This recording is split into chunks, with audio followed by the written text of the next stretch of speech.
Hello viewers, আসসালামু আলাইকুম। সকলে কেমন আছেন? আশা করি ভালো আছেন। দেখতে পাচ্ছেন আমরা 4 গ্যাং বোর্ডে সুইচ ফিটিং করছি। এটা হলো আপনার 3 গ্যাং, এটা 2 গ্যাং, এটা গ্যাং ডিমার, এটা হলো 2 পিন। আমরা সুইচ ইউজ করেছি পাল সিরিজ ট্রান্সটেকের স্ট্যান্ডার্ড, অনেক সুন্দর দেখতে, অনেক সুন্দর লাগতেছে। আর এটা হলো আপনার 6 পিন ট্রান্সটেকের উন্নত মানের, আর এটা হলো ডিস সকেট।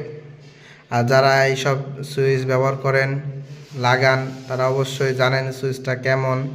এই কোম্পানির সুইচটা অনেক ভালো। আরও 3টা সিরিজ আছে, প্রিমিয়ার সিরিজ, তারপর গোল্ডেন সিরিজ আরও আছে। এটা স্ট্যান্ডার্ড, রঙের সাথে অনেক খাপ খাইছে, দেখতে অনেক সুন্দর। যারা এইসব সুইচ ব্যবহার করেন, লাস্টিং কেমন অবশ্যই জানাবেন। আর যারা আমাদের ভিডিওগুলো দেখে থাকেন অবশ্যই চ্যানেলটা সাবস্ক্রাইব করবেন। আসসালামু আলাইকুম।